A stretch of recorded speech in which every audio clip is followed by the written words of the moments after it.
Hello, everyone, and welcome once again to the Big Idea Lounge, where we once again examine the causes of supply chain chaos. This is a quick video in my series of the Supply Chain Thought Leader's Guide to the Universe.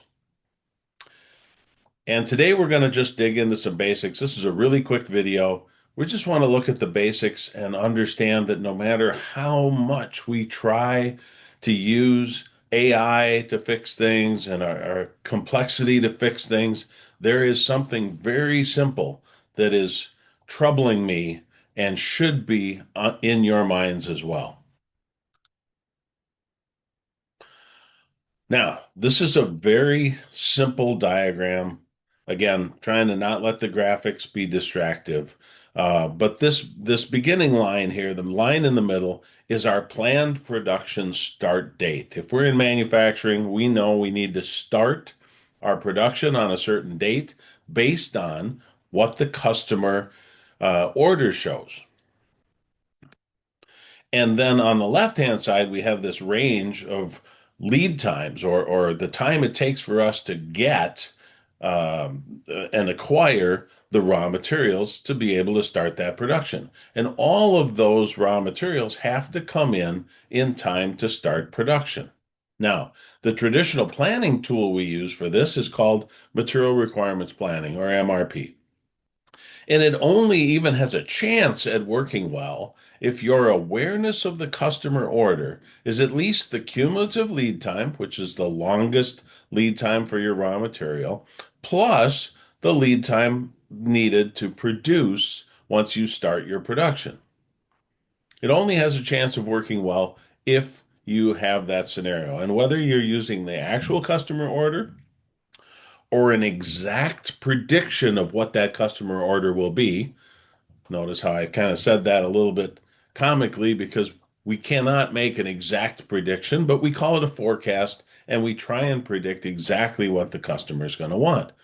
Now, often, almost always, we need our raw materials quicker than the lead times that we've been given. If we are depending on that customer requirement as our starting point, we're going to need the raw materials quicker than the amount of time the customer gives us. And so that becomes a challenge. Alignment. How do we make sure that all of those parts come in the time we need at the time we need them to be there? And so it requires expediting. It requires us to use air shipment when land, a truck or sea freight or anything would have been great, but it requires us to use air shipments. And while we're scrambling to achieve those expedites, other things fall by the wayside because we're focused on making sure we expedite properly. And then I know this has never happened to you guys, but sometimes the customer changes the due date. And if they move it forward, we scramble. If they push it out, we relax until the customer changes the due date. And then we scramble or relax until the customer changes the due date. And we end up in this crazy circle of expedite, don't expedite, and just a lot of chaos. And no matter what happens, the folks in finance see a too much problem.